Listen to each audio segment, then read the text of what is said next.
Well, greetings, neighborhooders, Green Lake, and all the family of our vast neighborhood. And I'm just so delighted that you're all here. And this is a very, very important thing for us to do every year. And what is it now? Don, about 4 years now, or 5? I think so, 4. Somewhere around there. We always have a lot of fun. So as a teenager in the 1940s, I lived through World War II, and all my buddies answered the call, including me, to go to service. I joined the Navy. And of course, I wanted to be a pilot. And I don't know why they decided that 4'9" was not high enough to get in the cockpit. So anyhow, they said, you can fly anyhow. I lied about 4'9". I was actually 5'4". They said, you can be an aviator anyhow. You can be a combat air crewman. I'll take it. So what does that mean? That it meant that I flew as a ball turret gunner in the torpedo bombers, the TBF Avenger. So that was an interesting episode of my life. So what I'm going to ask you now is to think about this. What does our country's flag really mean to you? It was extremely important to us during World War II, and it should be to us today. So a few weeks ago, our Sea Cadet Commanding Officer, Marshal Shortman, Marshal, where are you? Right here, Jim. Okay.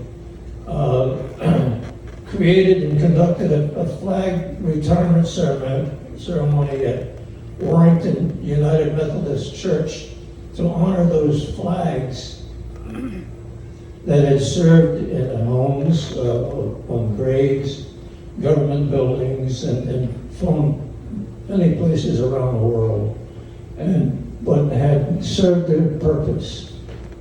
Some were tattered, and I remember some of them were so faded and tattered you couldn't even recognize them as a flag anymore.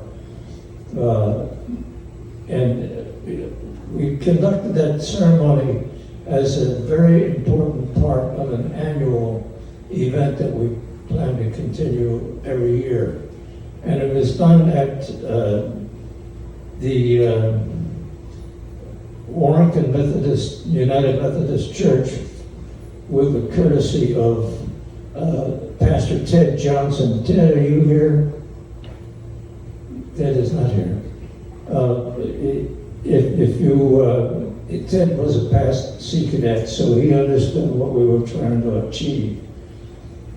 And he was very compassionate in his support for this venture. So the question is, what does your country's flag really mean to you? Is it that important? Are you willing to speak up and support it in every way that you can? So now listen carefully as you sing with me, because my voice is not the same as it used to be a couple of years ago. The words of Francis Scott Key he penned during the War of 1812. It's poignant and heartwarming. Are you ready for this? Oh, say, can you see by the dawn's early light what so proudly we hailed at the twilight's last gleaming, whose bright stars and bright stars through the perilous fight, when the ramparts we watched were so gallantly streaming, and the